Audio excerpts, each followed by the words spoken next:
Merci à tous de votre présence ce matin. C'est très important pour nous que vous soyez là, qu'on ne soit pas seul devant tous ces grands enjeux de l'eau qui nous talonnent et nous dépassent parfois.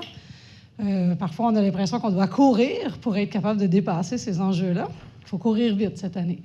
Donc, on s'y prend tôt, on s'y prend au début de l'année. 22 mars, aujourd'hui, Journée mondiale de l'eau. Qu'est-ce que ça représente, la Journée mondiale de l'eau? Pourquoi est-ce qu'on a ça? Parce qu'il y a encore un quart de la population de la planète qui n'ont pas accès à une eau sécuritaire, en fait, propre à la consommation, dans des quantités aussi qui sont suffisantes pour maintenir la vie. Donc, il n'y a aucune forme de vie sur Terre qui ne peut survivre en absence d'eau. Et c'est pour ça qu'on a décidé de cela déjà 15 ans, de reconnaître le 22 mars comme étant une journée mondiale de l'eau.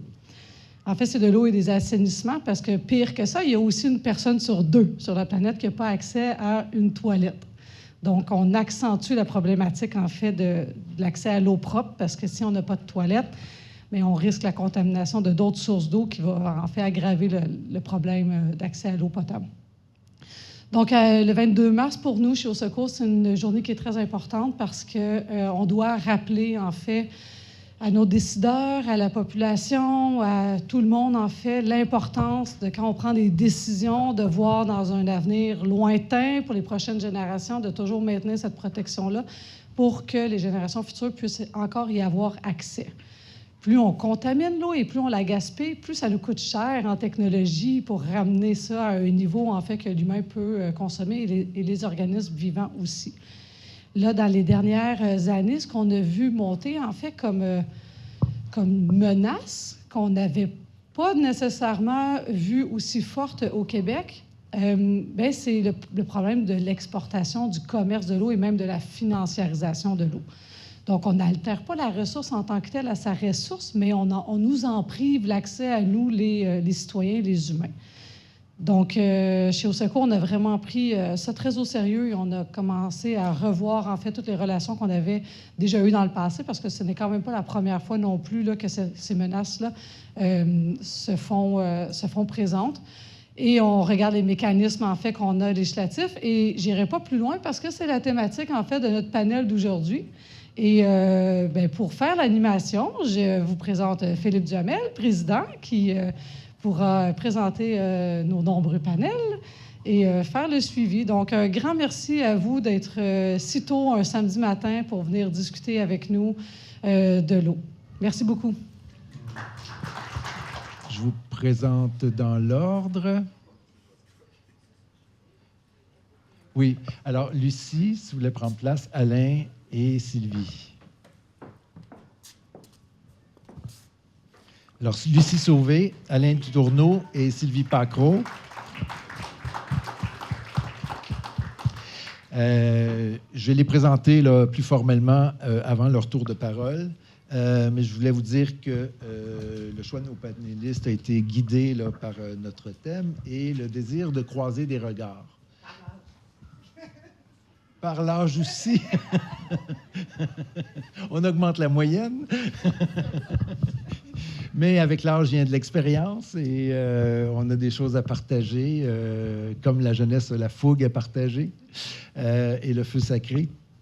Alors, on a le regard de l'éducation, le regard de la gouvernance, le regard des droits humains. Je sursimplifie évidemment, mais on va avoir ensemble donc un tour d'horizon en cette journée mondiale de l'eau. Sur cette inspiration de nos luttes passées jusqu'au présent pour un avenir qui se peut, pour un avenir qui soit dans l'enchantement et le bonheur pour l'humanité. Je vous présente Lucie Sauvé, professeure émérite en sciences de l'éducation à l'UQAM, fondatrice du Centre de recherche en éducation et formation relative à l'environnement et l'éco-citoyenneté, le Centre Air, bien connu, figure incontournable de l'éducation à l'environnement au Québec et au-delà. Lucie Sauvé travaille depuis toujours à éveiller les consciences, à nourrir l'engagement, à former celles et ceux qui éduquent. Elle est aussi très active dans le collectif scientifique sur les enjeux énergétiques au Québec, qu'on a connus dans l'incarnation collective scientifique sur les gaz de schiste. Des alliés, des mouvements citoyens qui, non, on ne parlera pas d'armes, là, mais qui nous équipent de leur savoir, de leur contribution essentielle. Sans elle, ce ne serait pas pareil. Donc, intellectuelle de premier plan au Québec, elle continue toujours de suivre et d'accompagner nos mouvements. Elle propose ce matin un regard sur les grands apprentissages des luttes pour l'eau, l'héritage culturel et politique qu'elles nous ont légué et les questions structurantes qui nous attendent. Alors, chère Lucie, pardon, à la lumière de... on a Sylvie aussi. Chère Lucie, à la lumière de tout ce que tu as observé et accompagné, et depuis longtemps, des décennies, très près du terrain, quels sont, selon toi, les grands apprentissages que nous ont légués les luttes sociales pour l'eau au Québec? Qu'est-ce que tu en retiens et qu'est-ce que nous, on doit en retenir individuellement, collectivement? Plus concrètement, qu'est-ce que ces luttes-là ont changé dans notre manière d'éduquer, de transmettre? Et comment ces apprentissages-là peuvent-ils nous guider, nous, citoyens et citoyennes, qui souhaitent aujourd'hui s'engager à notre tour?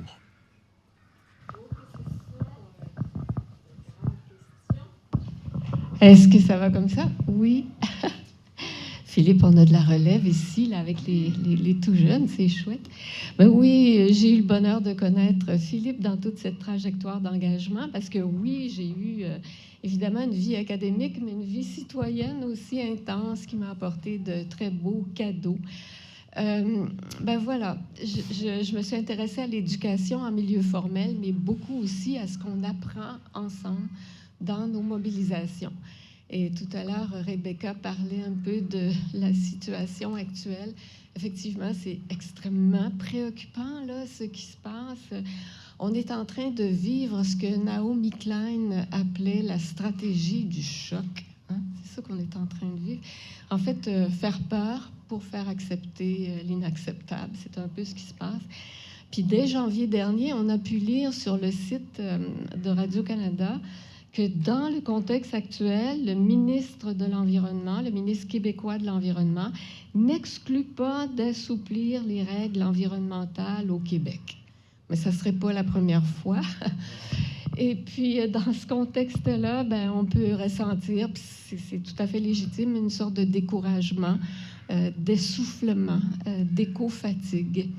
Alors, pour se donner un peu d'énergie, de souffle, ben, c'est important de se tourner vers l'héritage de toutes ces luttes environnementales qu'on a menées au Québec et se rendre compte que nos luttes en ont valu la peine, que ça vaut la peine. Ben, c'est ce que j'ai tenté de raconter dans cet ouvrage-là, l'héritage des luttes environnementales au Québec. Puis je vais être très contente d'en laisser un exemplaire à mes amis d'Au Secours. Et ben voilà, dans cet ouvrage-là, ben Gabrielle a contribué avec un très beau chapitre sur autour d'un enjeu de privatisation, pas de privatisation, mais de contamination d'un esquerre en Abitibi-Témiscamingue. Puis Martine aussi, elle a contribué avec une très belle histoire d'eau également, préservation justement de la privatisation de l'eau dans la région de la Minerve. Alors c'est vraiment un livre où on tente d'apporter tous ces récits-là. Donc oui, on a mené des luttes fécondes au Québec en énergie, en aménagement du territoire, en agriculture, en santé environnementale, dans tous les domaines, la foresterie, les mines. Et à travers toutes ces luttes-là, ben, il y avait la dimension transversale de l'eau. Voyez-vous, je me suis pris des notes parce que vous racontez ça en si peu de temps. Il ne fallait pas que je m'égare. Alors, et j'ai voulu en dresser une liste peut-être un peu plus complète des luttes à propos de l'eau qu'on a vécues au Québec, mais c'est trop long, là, on ne pourra pas le faire. Mais juste peut-être en rappeler quelques-unes. La préservation de la rivière Jacques-Cartier en 72 déjà, celle des battures de Beauport dans les années 80, l'arrêt de la privatisation de l'eau à Montréal en 96, et c'est la magnifique histoire d'Au Secours. Puis il y a des victoires un petit peu plus récentes, la protection de la rivière Batiscan, de la rivière Magpie. Toutes ces victoires contre le développement de la filière des hydrocarbures, le gaz de schiste, le pétrole, l'oléoduc, Énergie Est, GNL Québec. Puis quand on luttait dans le cadre de ces mobilisations-là, bien, on faisait aussi valoir tout l'impact de ces projets-là, non seulement sur les gaz à effet de serre, mais sur l'eau. Alors, on peut mentionner aussi l'arrêt du port pétrolier de Cacouna, le projet Laurentia dans le port de Québec qui n'a pas eu lieu, la protection de très nombreux milieux humides, dont l'habitat de la rainette Faugrillon. On a eu une bonne nouvelle là-dessus cette semaine. Alors, il y en a tellement, puis vous pourriez allonger cette liste-là. Elles sont parvenues à stopper des projets invasifs, destructeurs d'écosystèmes, à préserver des territoires, mais elles ont eu aussi des effets structurants. Par exemple, l'exigence et l'obtention d'enquêtes, d'évaluations formelles, de débats démocratiques dans le cadre de BAP, par exemple, l'adoption de mesures législatives, des politiques, des lois, des règlements, des codes, comme la politique nationale de l'eau en 2002, puis la loi sur l'eau dans la foulée des travaux d'eau secours. Alors, l'orientation des choix énergétiques, on a quand même abandonné le nucléaire, les hydrocarbures qui avaient des impacts sur l'eau. Certaines luttes ont été associées à l'émergence de projets de développement régional. On veut juste penser, par exemple, au tout récent dialogue pour la transition au Saguenay-Lac-Saint-Jean. On a dit, ben oui, on veut pas de GNL, mais qu'est-ce qu'on veut? Alors, puis plein d'autres effets structurants, la création des groupes environnementaux, par exemple, au secours, la QLPA, Nature Québec, Fondation Rivière, ça s'est créé, ça, dans le cadre des luttes citoyennes, et ce sont des groupes qui persistent et qui ont une vigile encore très active et critique.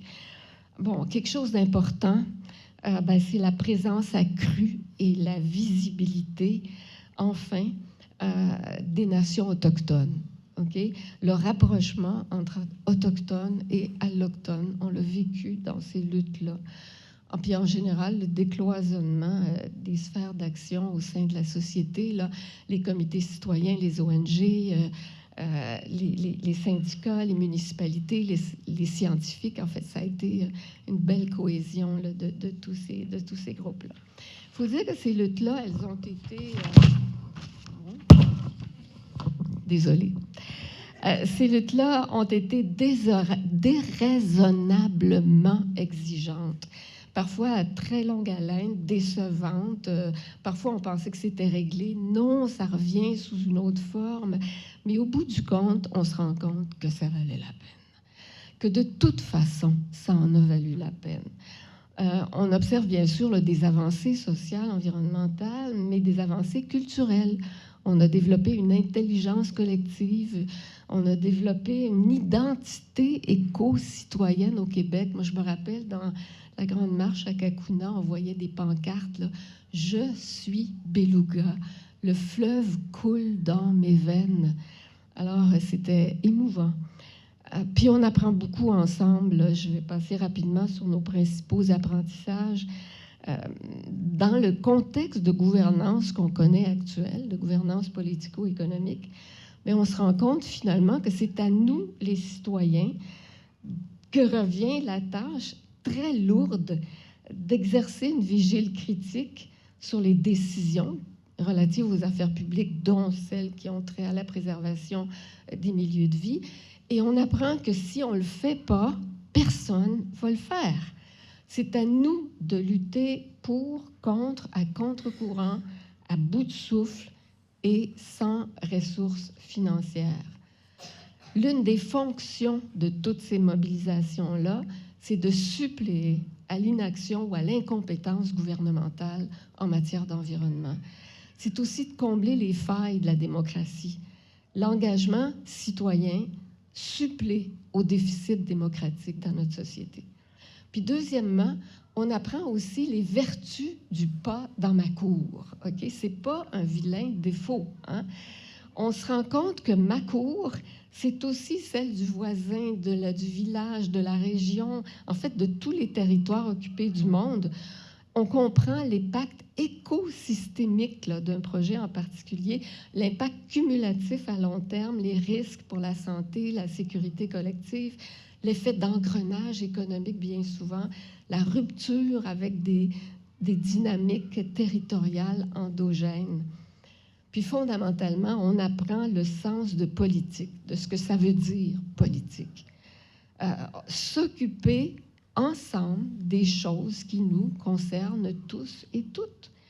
On apprend que la vraie politique, c'est une affaire collective qui se vit ici, maintenant, entre nous. On apprend à revendiquer une réelle démocratie participative, d'exercer une démocratie active. On apprend à se réapproprier la chose publique, à poser des questions, à exiger des réponses valides. On apprend à exiger une véritable acceptabilité sociale comme condition d'autorisation des projets. Puis à travers tout ça, on apprend à apprendre ensemble, puis à apprendre vite, OK? Parce que souvent, le temps presse. Il y a la contrainte du temps, puis il y a aussi le fait que c'est extrêmement complexe. Puis chacun de nous, on n'est pas des experts, alors on a absolument besoin d'apprendre ensemble. Donc, on apprend à s'informer, à consulter, à faire enquête, à construire un argumentaire convaincant. En fait, l'information juste, c'est le nerf de la guerre, hein? C'est une condition de crédibilité. On apprend l'importance de la communication. On développe des stratégies créatives, innovantes, efficaces. On apprend à participer aux consultations publiques, aux audiences du public. On apprend à mieux connaître son village, sa ville, son quartier, sa région, à mieux l'aimer, puis à rêver ensemble. On apprend à mieux se connaître entre nous au sein du territoire, à développer des liens, à coopérer avec les partenaires, à collaborer avec les élus. On apprend l'engagement collectif. On invente ou on expérimente des stratégies d'action ensemble. On développe un pouvoir-faire, un sentiment d'efficacité collective qui est un peu comme le résultat, mais le moteur de l'engagement aussi. Mais on apprend aussi, là je vais terminer avec ça, on apprend tous les enjeux liés au travail de terrain. On apprend à connaître, à reconnaître la fatigue militante. On apprend que c'est pas facile, surtout sur le long terme. On apprend à pas se décourager, à passer le flambeau quand il faut. On apprend l'importance de prendre soin les uns des autres au cœur de la militance. Et puis on apprend la solidarité à l'échelle locale, régionale, nationale, en fait la solidarité des territoires occupés. Puis en terminant, là, je voudrais partager cette citation-là que j'ai trouvée dans l'ouvrage « Résister et fleurir » qui raconte la mobilisation 6600 dans Hochelaga-Maisonneuve. C'est un des militants qui dit « Même si on perd, concrètement, on a gagné. On a gagné une communauté politique. On a créé des alliances qui, dans tous les cas, vont nous permettre de réaliser d'autres projets et de mener d'autres luttes. » Alors, on a vraiment besoin de ce souffle-là en ce moment pour poursuivre les luttes en cours. Voilà.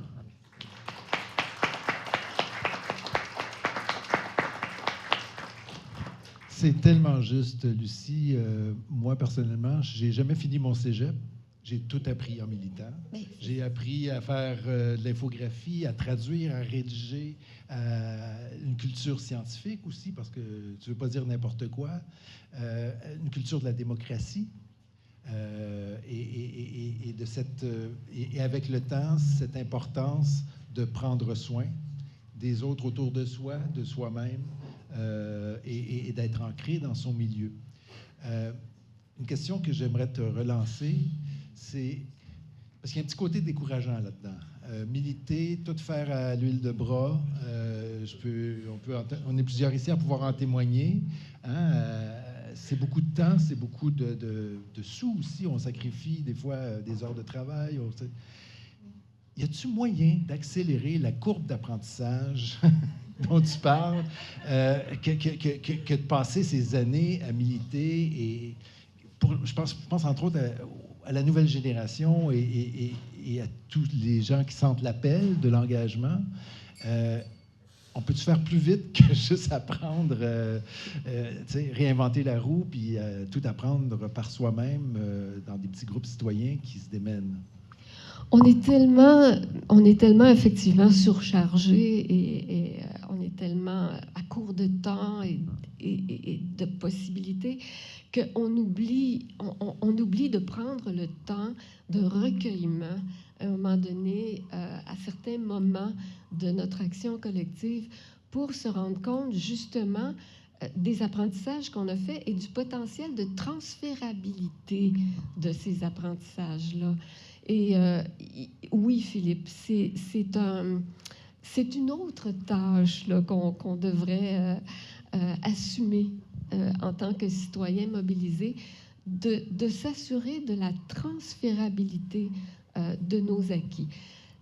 Il faut dire aussi, Philippe, que le changement culturel qu'amènent ces luttes-là, l'ensemble de ces luttes-là, il n'est pas nécessairement tangible.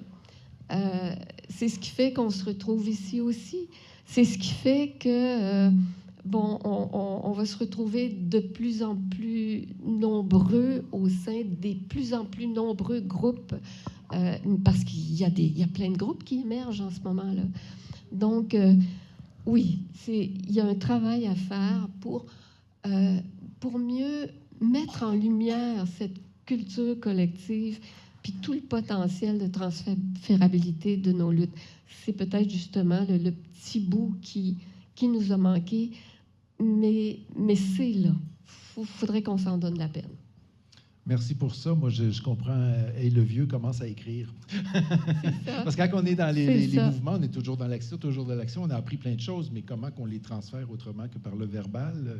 Des moyens de multiplier. Il y a plein de moyens aujourd'hui, vidéo, livres et tout ça. Peut-être que chacune, hein, puis il n'y a pas d'âge pour transmettre ce qu'on sait. Sais-tu à quoi je rêve, là, Philippe?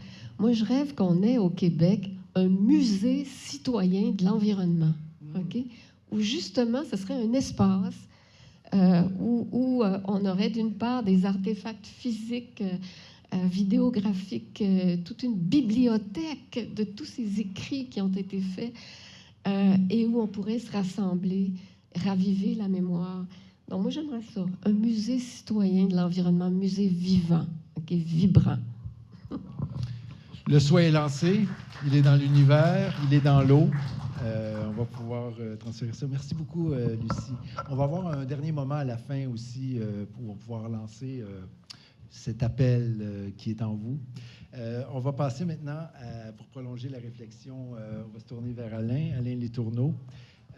Avec Lucie, on a vu les apprentissages des luttes. Avec Alain, on va prendre la mesure des enjeux de gouvernance de l'eau. Mettre la table sur ce que c'est, mais on est à la croisée des contextes locaux et des tensions géopolitiques à travers le monde. Alain est membre du regroupement de recherche Centre Eau, ainsi que du RISC, le réseau sur les inondations du Québec. Depuis plus de 20 ans, il s'implique dans des projets de recherche terrain sur la gouvernance de l'eau. Il s'intéresse aux grands enjeux politiques et réglementaires. Il a récemment travaillé avec Ouranos. Ça, c'est vieux, ça, Ouranos. Si je me rappelle, j'étais au cégep des années 80 et déjà, ça existait. Puis il parlait d'éoliennes. C'était assez flyé dans le temps. Il y a aussi, donc, dans sa région de la MRC de Memphremagog, sur la question adaptative en contexte de changement climatique. Il s'est aussi engagé, et de manière concrète, dans son une association de riverains. Pendant 5 ans, tu as été sur l'OCA. Et puis, c'est ça. Tu es ici. Je pose une question de départ, pardon. En fait, j'habite pas là maintenant, mais c'est le lac des Français dans le canton d'Offord, dans la MRC de Memphremagog. Oui. Alors, question pour toi, Alain, dans le contexte des tensions renouvelées qui est le nôtre, des tensions renouvelées, on va dire ça de même. Cette montée là, de l'instabilité politique, il n'y a plus de règles qui tiennent. On fait une pression de plus en plus grande sur les ressources. Les ententes prennent le bord. Quels sont, selon toi, les grands défis à venir pour la gouvernance de l'eau? Surtout, quelle solidarité est-ce qu'il faut qu'on active ici et ailleurs pour y faire face? Merci beaucoup de l'introduction, Philippe, et merci. Je suis très content de passer après Lucie qui nous a tellement soulevés dans son engagement. C'est vraiment une belle mise en scène. Moi, je vais arriver avec des considérations peut-être un petit peu, comment je dirais, on va regarder un petit peu ce qui se passe. J'essaie de regarder un petit peu la situation dans laquelle on se trouve, puis notamment l'éléphant dans la pièce, qui est la nouvelle administration états-unienne. Première chose à dire, peut-être, c'est sur la question de la gouvernance. Quand on parle de gouvernance, il y a comme plusieurs niveaux à considérer dans ça. Il y a la gouvernance factuelle, c'est-à-dire comment les décisions se prennent, quels sont les acteurs majeurs, quels sont les réseaux d'acteurs majeurs qui interviennent. Puis ensuite, il y a la gouvernance qu'on souhaiterait. Alors, cette gouvernance qu'on souhaiterait, c'est une gouvernance démocratique, participative, décentralisée, qui va tenir compte des intérêts de tout le monde et même peut-être de tous les vivants. Mais ça, on comprend que c'est un modèle normatif un peu idéal et un peu exigeant. Ça fait qu'il faut qu'on se ramène un peu aussi à l'observation de ce qui se passe concrètement en termes de gouvernance. Bon, c'est sûr que si on pense à la scène géopolitique actuelle, on a de puissants personnages comme le président des États-Unis, mais de fait, le pouvoir, ça reste une réalité qui est largement distribuée. Ça, c'est une chose qu'on comprend de plus en plus maintenant. Le pouvoir, il n'est pas centralisé, même s'il y en a qui voudraient peut-être ça, là. Il n'est pas centralisé dans un seul individu, mais de fait, il est distribué dans une pluralité d'individus. Et on le voit actuellement dans la lutte que mène le président Trump contre la séparation des pouvoirs. La séparation des pouvoirs, c'est vraiment fondamental dans la Constitution américaine et dans la philosophie politique américaine depuis sa fondation. Ils ont fait des gros efforts pour faire une espèce d'équilibre, une balance des pouvoirs avec des résultats sans doute discutables à chaque fois, mais il y a toujours eu cette préoccupation. Et là, on voit des attaques très claires de la présidence américaine contre ça pour récupérer plus de pouvoir du côté de l'exécutif. Il y a des résistances. Quel va être le destin de ces résistances? Est-ce que ces résistances vont réussir à retarder ou à balancer les choses? On ne le sait pas encore, mais il est sûr que on voit qu'il y a les commettants qui se rebellent de plus en plus. Dans le nord-est des États-Unis, on voit les citoyens, les tenanciers de bed and breakfast qui interviennent dans les médias. Vous avez peut-être vu ça il n'y a pas longtemps, qui disent on n'a plus de clients depuis que on a les tarifs et tout le reste, et la guerre, et puis qu'on nous dit c'est le 51e État et toute cette histoire. Les commerçants américains habitués à recevoir les Québécois, les Canadiens, tout à coup, ils n'ont plus de clients. Fait que ça met de la pression. Hein? Puis, c'est pas les seules pressions auxquelles on fait face. La stratégie qu'il poursuit, est-ce qu'il y a une stratégie? Chantal Hébert, à un moment donné, disait le Donald Trump en question, il a un agenda, mais il n'a pas de stratégie. En voulant dire, puis je trouvais que ça avait un certain bon sens, son commentaire là-dessus. Parce qu'effectivement, il y a beaucoup de choses qui le préoccupent, mais de là à dire qu'il fait preuve de stratégie, ça, c'est discutable. Comme par exemple, encore hier, il a pris la parole ouvertement pour dire qu'il allait s'arranger pour vendre des F-35 pas trop en bon état à ses alliés. Il a dit ça comme ça. Fait que tu dis, OK, là, il me semble que Boeing va être très content d'entendre ça, tu sais. Puis, tu sais, il y a peut-être une couple de cloches qui vont sonner quelque part, là, tu sais. Bon, en tout cas. Mais c'est juste pour vous montrer un peu à quoi on a affaire, là. On l'a dit tantôt, Lucie le disait, donc un peu le choc doctrine, là, mais aussi la déstabilisation par la multiplicité des attaques sur tous les fronts de manière rapide. Et aussi son rapport à la question de la vérité qui est bien sûr très problématique parce qu'il y a toujours un tissu de mensonges dans tout ce qu'il raconte. Alors ça fait en sorte que les interlocuteurs, les partenaires, les observateurs sont toujours un peu sur le qui-vive en sachant pas Est-ce que c'est vrai ou c'est pas vrai? Qu'est-ce que c'est cette affaire-là? Bon, mais il y a quand même des constantes de fond qui font en sorte qu'on est obligé de prendre ça au sérieux, mais ça nous déstabilise parce que dans la vie politique, enfin, on sait bien que les hommes politiques ne disent pas toujours la vérité, mais de manière générale, on s'attend quand même à une certaine cohérence. Bon. Mais ça lui permet, dans cette déstabilisation, de continuer d'avancer, bien sûr, ses décisions. Quand je disais tout à l'heure que le pouvoir, il n'est pas concentré uniquement chez un individu, en fait, la preuve en est le fameux, ou l'ensemble de think tanks qui ont produit le projet 2025, et on sait que, en fait, c'est ce qu'ils font actuellement. Ils suivent le livre du projet 2025. Donc, encore là, ça montre bien que ce monsieur-là, il n'est pas tout seul, il y a tout un paquet de gens, puis ça montre aussi que on a peut-être, même si dans 2 ans, il disparaît de la carte, peut-être que ce genre d'agenda politique va revenir. Je dis dans 2 ans, il ne partira pas dans 2 ans, mais il pourrait au moins être affaibli dans le sens où il y aura des élections de mi-mandat qui feraient peut-être, si on est chanceux, que là, il cesserait d'avoir le contrôle sur les 3 instances qui sont l'exécutif, le législatif et le judiciaire. Bon. En tout cas, on le voit attaquer la liberté de la presse, attaquer les sciences. Ça, c'est majeur. Il faut continuer, moi je pense. On a besoin des sciences. Les sciences sont un élément crucial. Premièrement, c'est que les sciences, elles nous donnent les meilleures connaissances disponibles pour agir sur un domaine de problème. Si on se coupe des sciences, on commence à censurer les sciences, comme les Américains sont en train de le faire malheureusement sous l'égide de leur président, en attaquant la NOAA, en attaquant la NASA, en attaquant tout plein, y compris le ministère de l'Environnement d'ailleurs, on est en train de se couper des parties de cerveau, pourrait-on dire, là, par image. Là. Les Américains eux-mêmes se privent d'un certain nombre de ressources intellectuelles dont ils ont besoin.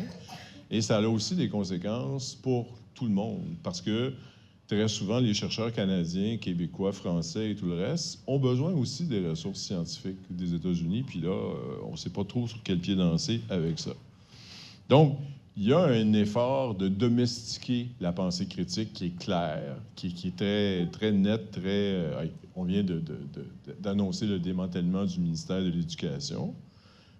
L'éducation, c'est le nerf de la guerre. Et l'un des grands problèmes de la population des États-Unis, c'est le fait que l'éducation est beaucoup moins accessible que chez nous, ou qu'en Europe, ou dans d'autres pays similaires. Et on a beaucoup privatisé le système éducatif aux États-Unis. Les écarts de richesse sont super importants. L'accès universitaire est loin d'être un acquis. Et là, on détruit, en tout cas, on met à mal le système d'éducation. Ça fait peur parce que, en fait, ce genre de position politique se nourrit de l'obscurantisme et entretient l'obscurantisme aussi. Donc, il faut se prévenir contre ça, puis il faut qu'on protège, nous de notre côté, les ressources scientifiques, puis qu'on continue d'être des alliés avec la communauté scientifique.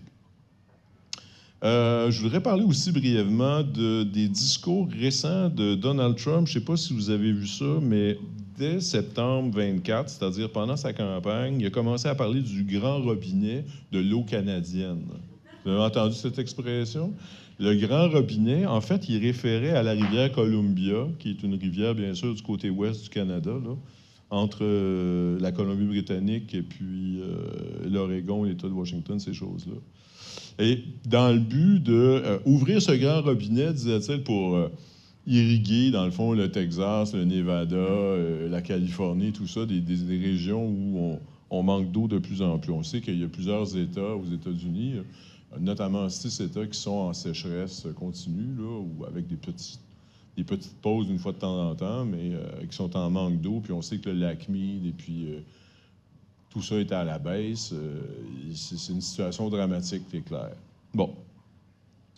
On a su aussi qu'il avait dit à Howard Lutnick, son secrétaire du commerce, qu'il voulait s'attaquer, remettre en question l'entente des Grands Lacs. Le New York Times cite ça de la façon suivante. Wants to tear up the Great Lakes Agreements and Conventions. Bon, fait que, OK. Là, on a une entente sur les Grands Lacs et tout ça. Et pour revenir au fleuve Columbia, il y avait un processus, parce qu'il y a eu une entente depuis longtemps sur la Columbia entre les États-Unis et le Canada, parce qu'il y a une production hydroélectrique très importante qui se fait aux États-Unis sur la base de l'eau venant du Canada. Et donc, ça fait longtemps que c'est réglé par traité. Puis là, il a mis un stop aux négociations. Et tout ça en ayant dans l'arrière-fond son discours sur le grand robinet. Fait que disons que c'est pas très rassurant, on va s'entendre là-dessus. En même temps, là, la plupart des commentateurs, tout le monde le dit, il ne pourra pas demain matin commencer à tout saccager. Il y a des règles qui sont en place, il y a des systèmes qui sont en place. Je rappellerai simplement le GSGP, donc la Conférence des gouverneurs des États riverains des Grands Lacs et des provinces, qui se sont entendus sur ce qu'on appelle un compact, le compact du système Grand Lac, Fleuve Saint-Laurent, donc avec les 2 provinces canadiennes et les États américains de Minnesota, Wisconsin, Illinois, Indiana, Michigan, Ohio, Pennsylvanie et l'État de New York. Donc ça, tout ce monde-là, ça fait 40 millions d'Américains plus 20 millions de Canadiens. Donc ça fait 60 millions de personnes. Puis le volet juste états-unien de ça, on a un poids économique qu'on estime à 8 trillions de dollars US représentés par ces économies-là. Donc, c'est pas négligeable, on s'entend. Et puis, c'est des villes comme Duluth, mais Détroit, Chicago, Toronto, Baltimore, Montréal. C'est pas rien non plus, là. Donc, c'est un poids politique, ça. C'est le point que je veux faire, c'est que si ces gens-là sont engagés, les gouverneurs sont là, ces gens sont engagés dans la protection de la ressource des Grands Lacs et du système Grand Lac Saint-Laurent, pour les générations actuelles, mais aussi pour les générations futures. Il y a des efforts qui sont faits. Bon, fait que on ne pourra pas simplement arriver là puis produire un détournement massif de l'eau, là, ça ne se produira pas demain matin. Ceci étant dit, c'est clair qu'il faut rester attentif et faire attention et être sur nos gardes et suivre ça de près. Alors, ça m'amène à mon point, mon dernier bout de propos, qui est de parler, est-ce qu'on est maintenant dans le temps de la résistance ou même dans le temps de la révolte? En tout cas, peut-être pas, mais c'est certainement un temps pour la vigilance et un temps pour la solidarité, puis pour renforcer nos réseaux et renforcer nos solidarités. Donc, on vient de le voir, il y a des réseaux officiels qui existent, qui sont partie prenante de la chose politique américaine avec, comme je le disais tantôt, le GSGP, présidé par Gretchen Whitmer. Je ne sais pas si on la connaît, c'est la gouverneure actuelle de l'État du Michigan. C'est sûr que c'est une démocrate. Elle peut se faire remplacer à un moment donné par le jeu des élections. Tout ça est fragile. Mais pour le moment, ça semble aller dans le bon sens. Et on le sait très bien, tout le monde tient à son eau, puis c'est pas vrai que les gens autour des Grands Lacs, puis les gens autour du fleuve Saint-Laurent vont accepter du jour au lendemain de voir des détournements massifs d'eau. Ça ne marchera pas, là. Les gens sont engagés à la protection de la ressource eau. OK? Ils sont investis dans leur milieu, pas juste au Québec, c'est partout. Les gens qui sont riverains, ils savent l'importance de l'eau. Ils sont en rapport avec ça, puis c'est essentiel, puis ils le savent très bien. Donc, que ce soit la Columbia, les Grands Lacs, le lac Memphremagog ou peu importe, il y a des gens qui sont là pour veiller au grain avec nous. Donc, et on parlait, je parlais de la nouvelle Agence canadienne de l'eau qui a été créée, alors on pourra en parler. Le Canada essaie d'investir davantage. Évidemment, dans notre pays, bien, il y a les juridictions, le fédéral, le provincial. C'est toujours un peu qu'est-ce qui est dans ta cour, qu'est-ce qui n'est pas dans ma cour. Puis, bon, OK, mais ça, on est capable de vivre avec ça. C'est pas la fin du monde. On a la militance des groupes comme Au Secours et tout ça, Fondation Rivière, qui jouent un rôle essentiel. Mais il ne faut pas non plus oublier les ZIP, les OBV, les comités de bassin. Et il ne faut pas oublier qu'il y a tout un tissu de ces organisations-là tout le long. Je parlais du système Fleuve Saint-Laurent, Grand Lac. Bien, dans la portion québécoise, on a les ZIP et les OBV. Mais dans la portion ontarienne, on a les autorités de conservation qui sont présentes aussi entre la rivière des Outaouais et le fleuve Saint-Laurent. Et puis ces gens-là sont très attachés, eux autres aussi, à la réalité de l'eau, puis au rapport patrimonial qu'on a avec l'eau. Donc, moi, je pense que c'est l'heure de renforcer les réseaux, de créer des solidarités entre nous, avec les voisins, puis pour faire contrepoids, puis pour rester présent, puis actif dans la discussion, puis faire entendre notre voix. Dans nos gouvernements, l'opinion publique, c'est super important. Peu importe la nature de la bête politique qui est actuellement au pouvoir à Washington, l'opinion publique, ça joue un rôle, puis quand ça brasse trop, c'est pas bon pour leurs affaires, puis ils le savent très bien. Donc, la gouvernance, c'est aussi ça, c'est notre capacité de se rassembler, puis de faire valoir nos points, de se mobiliser, puis d'exprimer publiquement les requêtes qu'on peut avoir. Puis je pense que sur une question aussi essentielle que l'eau, on va se mettre d'accord. Puis de toute façon, je pense que je parle à tout le monde qui sont déjà convaincus de ça, donc j'ai pas un gros travail à faire dans ce sens-là. En tout cas, de toute façon, je vous remercie de votre attention.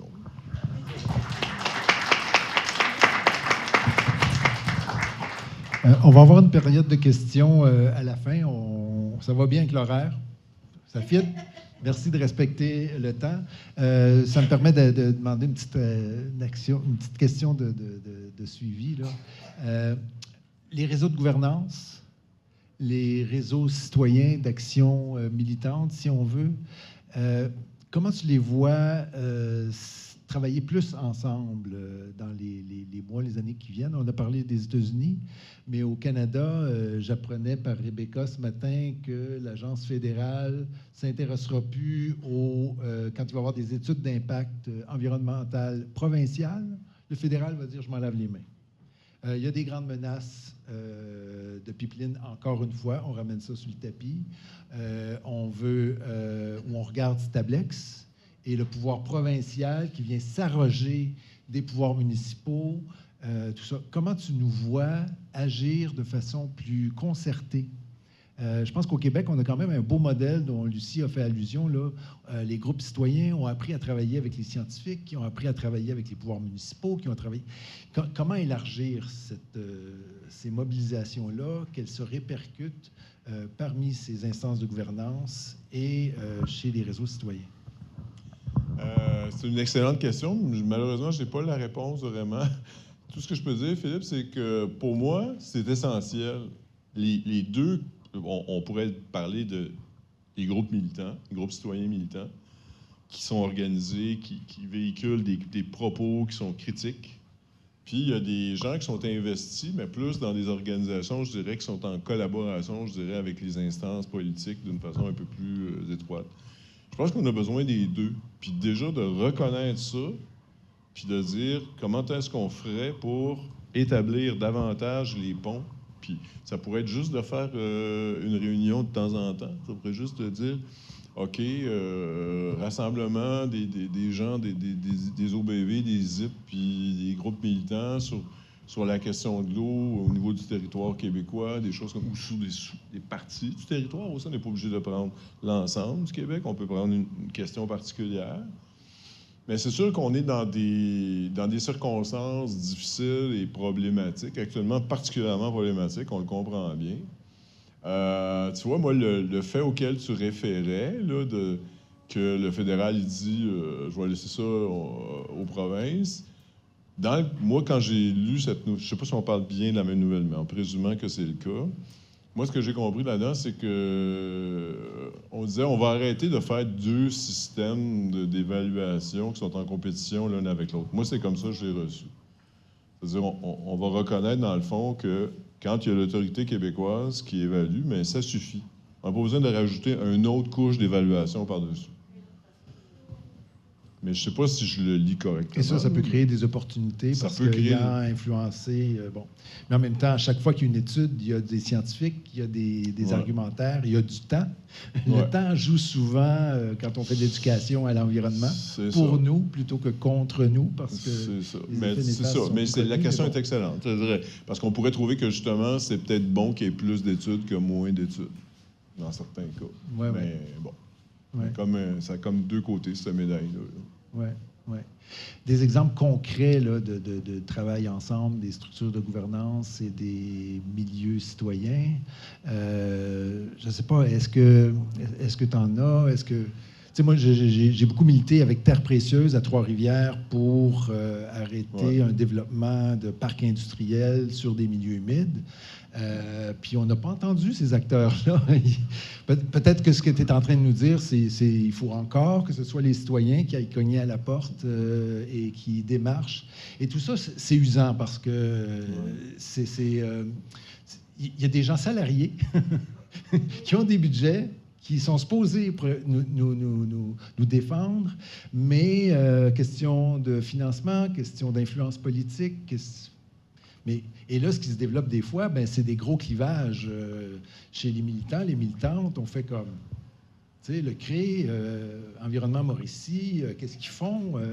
Tu sais, ça serre la main du maire, ça se fait des petits cocktails, pendant que nous autres, on se démène.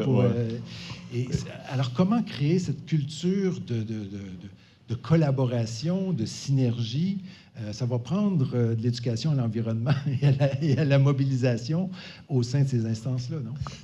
Brièvement, tu demandais un exemple. Tu as parlé tantôt du fait que j'avais travaillé avec Ouranos, donc qui est un consortium en adaptation au changement climatique. On avait travaillé à ce moment-là avec la MRC de Memphremagog. Puis, il y avait les partenaires comme l'UPA,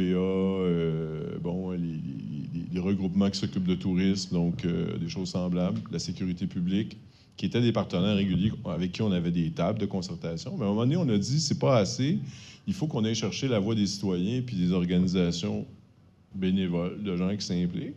Et on a fait des séances particulières pour ça. On a appelé ça les cafés climat, puis je me souviens que Corridor Appalachien était venu, une couple d'OBV était venue, des comités de lac aussi. Donc, des gens comme ça qui ne faisaient pas partie, disons, du réseau des habitués de la collaboration municipale, on va le dire comme ça, là, mais qui étaient plus, justement, des agents citoyens. Mais il faut que les gens qui sont en charge des projets soient conscients de cet enjeu-là puis aillent le chercher. Moi, je pense que ça, c'est une partie de la chose. Ça ne peut pas tout le temps juste venir des groupes citoyens.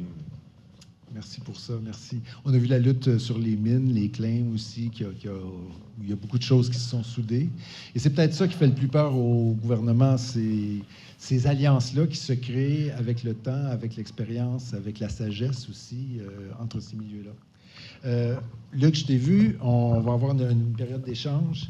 On va maintenant tourner notre regard vers Sylvie Pacreau, que je suis très heureux de recroiser ici, parce que Sylvie, ça a été un pilier de l'action d'Eau Secours pendant plusieurs années, au tournant des années 2000. Et elle est politologue, juriste, professeure retraitée de l'Université d'Ottawa.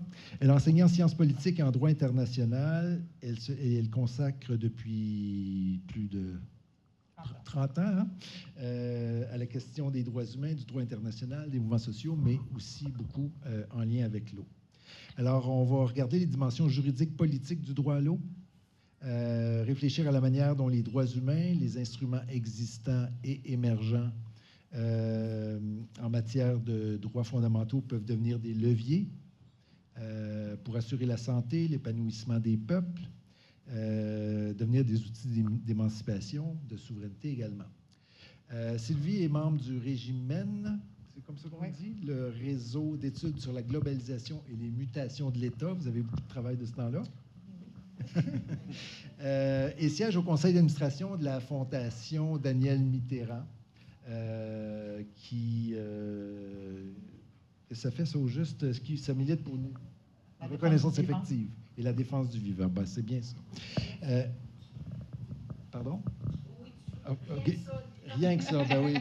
En tout cas, moi, je me souviens d'avoir croisé Sylvie autour de la naissance du mouvement altermondialiste au Québec, des venues de Ricardo Petrella, qui a beaucoup travaillé au contrat mondial de l'eau, c'est comme ça que ça s'appelait, la reconnaissance de l'eau comme bien commun de l'humanité. Ça a l'air qu'on ne peut plus dire ça, bien commun, parce que dans bien, il y a la notion de marchandisation. Ça me fait de la peine, parce que je n'ai pas envie de dire chose commune. Le commun. Oui, the commons. Donc, on traverse ça au français, là. Le commun, comme la notion de mais l'utiliser comme nom. OK. Moi, c'est nouveau dans ma tête, là, je ne suis pas habitué. Là. Ce qui nous est commun. Donc, la propriété collective, non. Non. Pas même chose. L'héritage collectif. Non, un héritage, c'est d'abord une propriété. Et maudit que le capitalisme, on l'a dans le sang. Hein?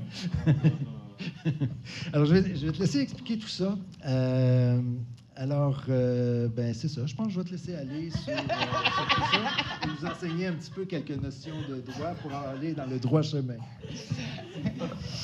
Merci. Évidemment, je pourrais en parler des heures, puis on n'a pas beaucoup de temps. Je vais faire un peu une caricature, mais je trouve que c'est important de rappeler d'où on est parti dans les années 70 au niveau des luttes sur l'eau, parce que le lien qui a été établi à ce moment-là avec le droit humain a été à l'origine de plein d'autres mises en réseau d'enjeux et donc de mouvements citoyens qui n'étaient pas nécessairement dédiés à l'eau au point de départ, mais à cause de cette logique qui a été mise en place à Mar del Plata en 1977, qui était la première conférence mondiale sur l'eau, on a dit que l'accès à l'eau était un droit des peuples. OK? On ne reconnaît pas d'abord le droit humain individuel, mais un droit des peuples. Pourquoi c'est important? C'est important parce que, on va le voir, je n'embarquerai pas tout de suite là-dessus, mais avec la Déclaration des droits des peuples autochtones. Il y a une filière de 1977 à 2007 qui se renvoie sur cette idée d'un droit collectif qui est associé au droit à l'autodétermination des peuples. Et on va voir que c'est un outil qu'il faut qu'on se réapproprie. Tu demandais tout à l'heure s'il faut résister. Oui, il faut résister. Donc, en 1977, on reconnaît à l'échelle internationale que c'est un droit collectif que l'accès à l'eau. Mais on va décréter à ce moment-là une décennie internationale où on se donne l'objectif de donner l'accès à l'eau potable à tout le monde sur la planète, la décennie 80-90. On n'atteint pas notre objectif. On n'atteint pas notre objectif. Pourquoi? Parce qu'on n'a pas calculé l'augmentation de la population. Mais ce qui va arriver à la fin de la décennie, et c'est là que c'est important, à la fin de la décennie 90, certains vont considérer qu'on n'a pas atteint l'objectif, mais on a bien travaillé parce qu'on a quand même donné accès à l'eau à la moitié de la population qui n'avait pas accès. Mais de l'autre côté, on va avoir d'autres acteurs à l'échelle internationale qui vont dire « c'est un échec » et donc, nous, on va s'en occuper. Qui dit ça? La Banque mondiale. Le début du commencement du problème à l'échelle internationale, en fait, pour les mouvements citoyens, et il va y avoir une conférence en 90 à Montréal, à l'initiative d'Oxfam, justement pour faire face à cette prétention de la Banque mondiale. Parce que, et le slogan qu'ils vont avoir à cette époque-là, c'est un minimum pour tous plutôt qu'un maximum pour quelques-uns. On est encore au même endroit. On est encore confronté à cet enjeu-là, c'est-à-dire comment on répartit une ressource qui est limitée. Et donc, à partir du début des années 90, ça va être une bataille à l'échelle internationale. Pourquoi je commence par là? C'est que l'émergence de la question sur la place publique au Québec dans les années 90, il n'est pas né de nulle part. Il est né du fait qu'à l'échelle internationale, il y a un déploiement des multinationales pour mettre la main sur la gestion des ressources en eau. Et donc, nous, on va avoir la Lyonnaise des eaux qui va cogner à la porte puis qui va dire « Je veux les eaux de Montréal », puis c'est comme ça qu'au secours va naître. On va dire non. Mais c'est pas juste on va dire non. Si on se replace à ce moment-là, c'était Lucien Bouchard qui était premier ministre du Québec et devant la réaction de la population, Lucien Bouchard convoque un symposium sur la question de l'eau. Le symposium en question coûte 600 $ l'entrée. Placez-vous dans les années 90. Bon, évidemment, ça fait scandale. C'est très critiqué parce qu'il n'y a pas un citoyen qui a accès à 600 $ l'entrée. Et c'est comme ça que, en fait, le gouvernement va être acculé par la pression citoyenne à demander un BAP générique sur l'eau. Et dans le cadre de ce BAP générique, les commissaires vont faire un bon boulot pour bien représenter ce que la population du Québec dit, voit, accepte, refuse par rapport à la question de l'eau. La loi qui va venir ensuite, la politique générale, émerge de cette commission générique du BAP.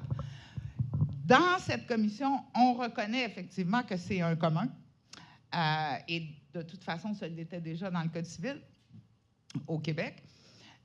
On reconnaît aussi que c'est un droit humain, mais sur la scène internationale, ce n'est pas réglé la question du droit humain. Même si le gouvernement du Québec dit oui, je veux bien le reconnaître, en soi, la bataille à l'échelle internationale, elle va durer jusqu'à 2010 pour obtenir l'inscription, une résolution du Conseil de l'Assemblée générale et une résolution du Conseil des droits de l'homme qui dit que l'accès à l'eau, c'est effectivement un droit humain. Dans cette bataille-là, c'est important de voir que, à la fois au plan local ou national, on l'appelle comme on veut, mais au plan territorial, les luttes mènent effectivement à plusieurs victoires dans cette période-là, mais elles ne sont pas isolées parce que la reconnaissance, le fait que dans le discours, nos politiciens reconnaissent le droit humain à l'eau, nous donne une poignée.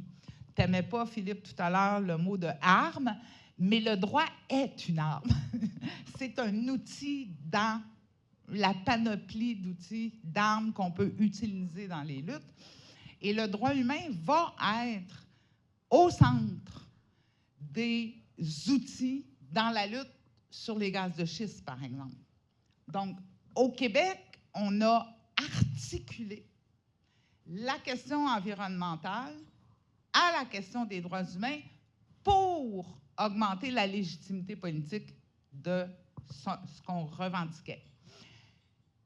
Et ça a relativement bien marché. Sur les gaz de schiste, c'est la première fois dans l'histoire de la Ligue des droits et libertés du Québec que la Ligue va devant un BAP, qu'un organisme de droit juge nécessaire d'aller devant une commission qui se préoccupe d'une question environnementale. Donc, on établit concrètement les liens qu'il y a entre les enjeux environnementaux et les droits humains. Pourquoi je vous raconte tout ça?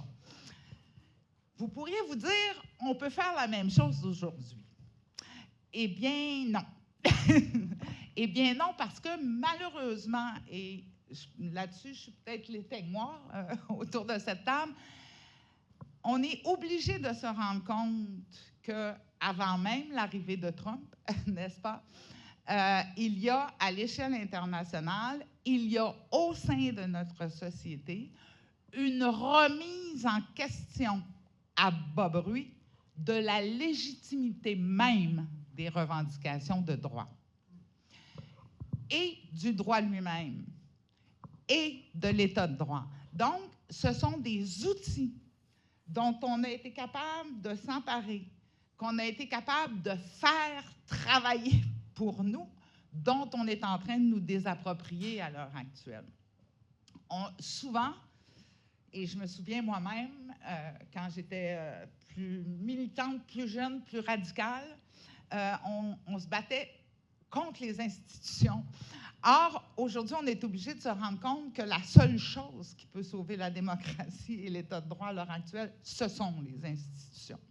Donc, ça change la manière dont on organise nos stratégies. Et de ce point de vue-là, j'attire l'attention sur ce qu'Alain disait sur le réseautage avec les institutions. On ne peut plus se permettre d'être qu'entre nous de ceux qui ont raison. Il faut aller chercher tous ceux qui ne sont pas fascistes à l'heure actuelle, pour le dire clairement. Je m'excuse, mais j'ai été prof de Sciences Po, puis j'en fais des cauchemars. Dans les 2 derniers mois, j'ai examiner au plan historique plein de machins que Trump est en train de faire, que Hitler a fait. Ça a pris quelques mois à peine à sortir de la démocratie en Allemagne sous Hitler dans les années 30. Je veux dire, on ne se racontera pas d'histoire. Ce qui se passe actuellement est extrêmement dangereux, mais ça nous prive aussi d'un certain nombre d'outils. Il faut qu'on sache réajuster nos stratégies pour être capable, effectivement, de faire face à ce risque-là. On a des situations à l'heure actuelle, que ce soit ici, que ce soit aux États-Unis, que ce soit en Europe, dans certains pays qui se disent encore démocratiques, où, autour des enjeux environnementaux, les États, les acteurs économiques ne respectent pas le droit et tout le monde s'en fout.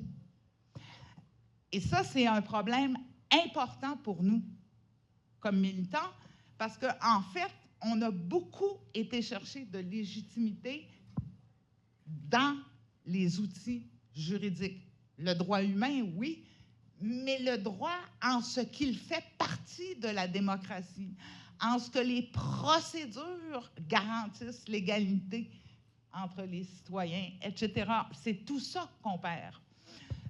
Pour donner un exemple rapide, au Québec, dans les années 70, le barrage de la baie James, les CRI l'ont contesté. Quand la cause est arrivée en Cour suprême, la Cour suprême a dit « Vous avez raison, mais le barrage est pratiquement construit. » Le temps du droit et le temps économique et le temps politique, démocratique, ne sont pas les mêmes.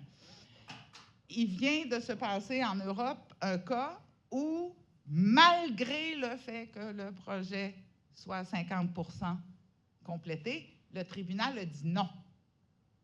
Les enjeux environnementaux prédominent sur la déclaration d'utilité publique.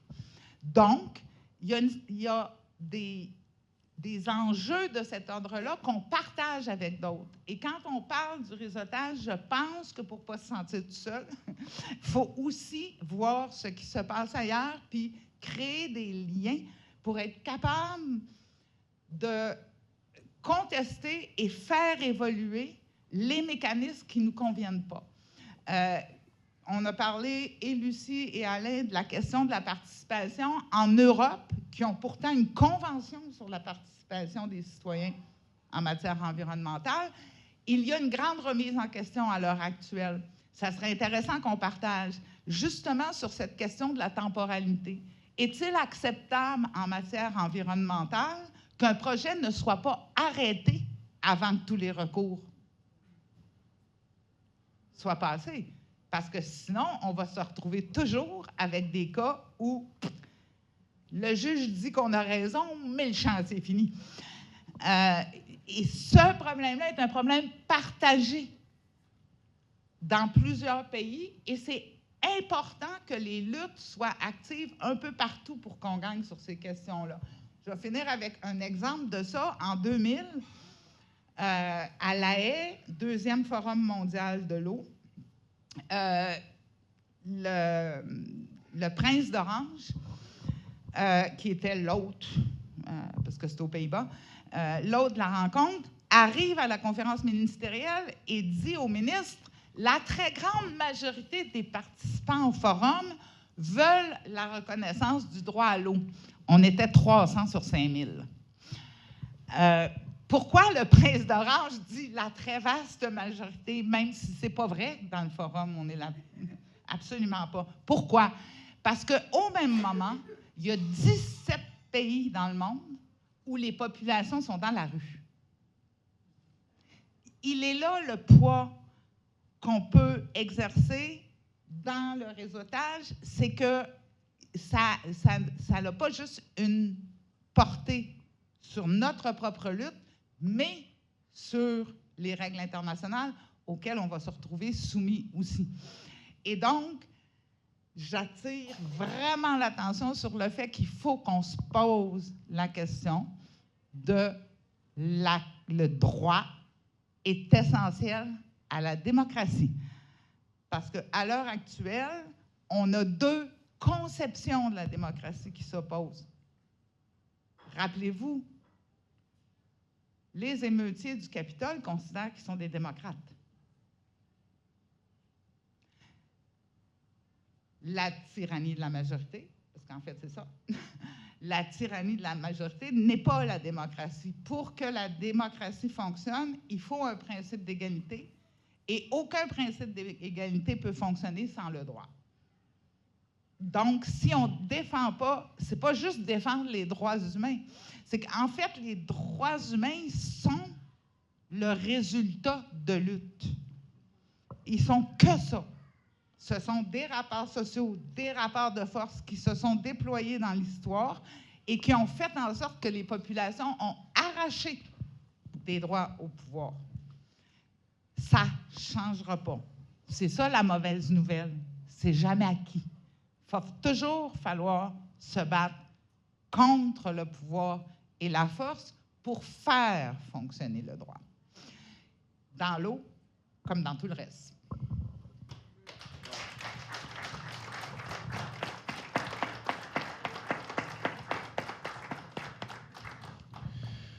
Sauf que là, on continue on fait face vraiment au démantèlement du droit pour faire primer la force économique, la force politique, la force de la violence. Devant cet assaut-là, il y a aussi, donc, puis au Canada, on n'est pas à l'abri de ça, là. On n'est pas loin non plus. Hein? Les vents mauvais qui soufflent, ils remontent vers le nord. Je pense entre autres à la question du droit fondamental humain de l'eau, du commun, comme commun.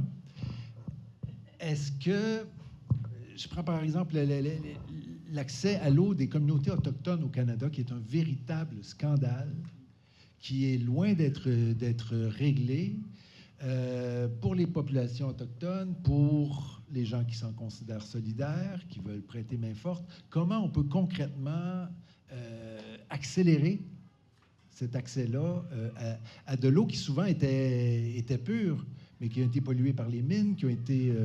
Ivy revient des territoires du Nord-Ouest, c'est ça?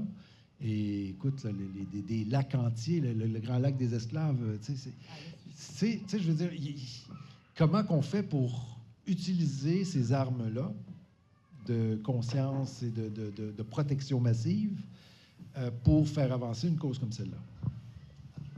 Bien, tu me donnes l'occasion de revenir sur la question des droits des peuples autochtones versus, je vous disais, 1977, on a dit les peuples ont le droit d'accès à l'eau.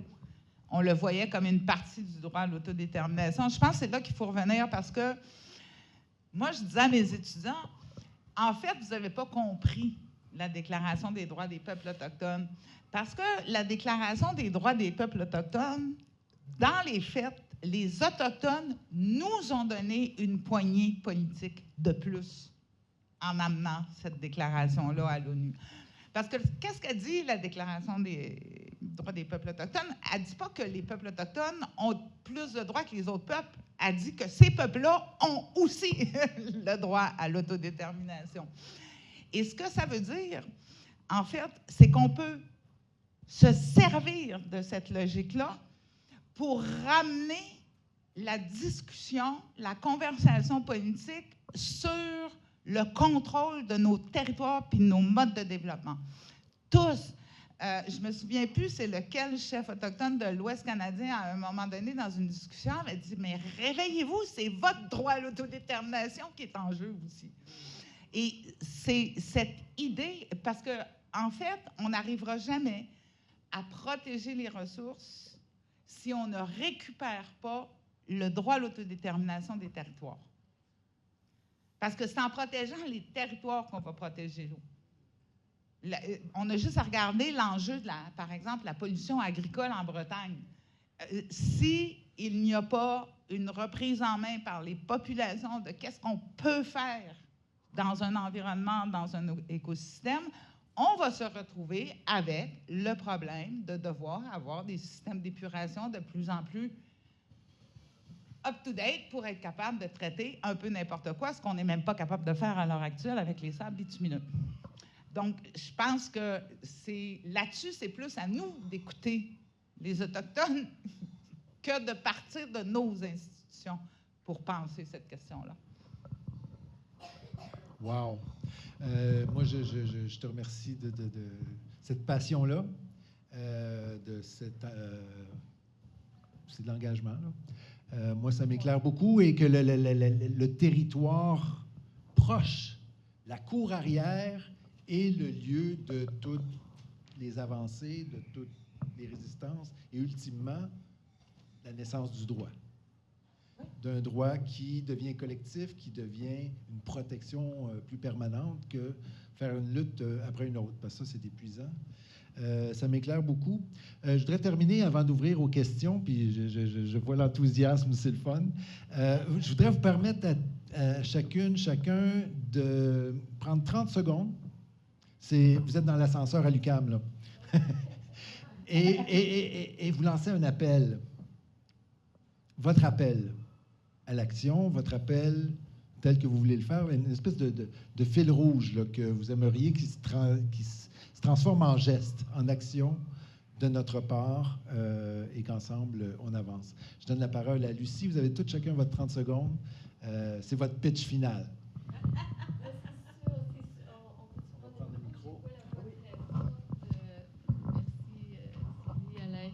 C'est sûr qu'en matière d'environnement, on doit agir aussi à l'échelle individuelle. Hein. C'est le lieu, c'est une question d'authenticité, de cohérence, mais en même temps, tout seul, c'est décourageant.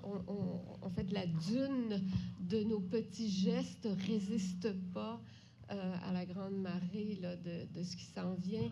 Ce qui donne de la force, du ciment à nos petits gestes, c'est leur dimension politique. Et pour ça, tout seul, je veux dire, on n'y peut rien. C'est pour ça qu'il faut se joindre, comme vous le faites. Je vois plein d'amis ici qui sont mobilisés dans des groupes. Il faut se rejoindre à des groupes citoyens de proximité, de préférence, dans nos territoires de vie. C'est là qu'on trouve l'élan, le souffle. Puis là, je voulais mentionner 4 cas. Le cas Nordvolt, où là, les citoyens sont très préoccupés par l'eau de ruissellement qui contamine la rivière Richelieu. Évidemment, le cas de Stablex, on en a parlé. Hein. Le développement du port à Contrecoeur, là, on n'en a pas beaucoup entendu parler dans l'espace public, mais ça se réveille. Et puis, évidemment, on n'en parle pas assez, le dépotoir de Chalk River qui menace la rivière des Outaouais, donc tout le réseau, le fleuve, etc. On en avait parlé, hein, Sylvie, que peut-être qu'on pourrait préparer un petit document pour donner un peu d'informations sur ces 4 luttes-là. Il y en a d'autres aussi, là, ça serait chouette d'en entendre. Et je vais donner ma petite feuille puis mon petit fichier à Rebecca qui pourrait peut-être être disponible pour avoir, parce que c'est ensemble qu'on trouve l'énergie de le faire. Merci, Lucie. Merci. Oui, on avait un bon ascenseur. Là. Je pense pas qu'il y a... J'ai monté longtemps. OK. Il y avait du monde à tous les étages, c'est pour ça. Alain, à toi. Moi, je dirais juste qu'il faut, comme disait le philosophe Hegel, d'ailleurs, moi, je suis un professeur de philosophie dans la vie, de philosophie pratique. Lui, il disait, moi, j'ai remplacé la prière matinale par la lecture du journal. Tu sais. C'est pas toujours plaisant, j'allais dire, c'est pas toujours le fun là, de rester au courant de ce qui se passe. C'est pas, tu sais, on est bouleversé, des fois, on ne sait plus trop sur quel pied danser. Mais je pense que ça fait partie aussi d'un certain devoir citoyen de rester attentif à ce qui se passe, rester autant que possible éveillé. On n'est pas obligé de suivre Monsieur D'été à toutes les fois qu'il se tasse la fesse gauche, là. Non, regarde. Mais il y a des affaires importantes qu'il faut quand même qu'on suive puis qu'on continue. Et à l'intérieur de ça, il faut cultiver aussi l'espoir, la capacité d'espérer. Parce qu'on a tous, je pense tous et tous ici, des expériences de lutte qui ont été des succès, où on a réussi des entreprises collectives.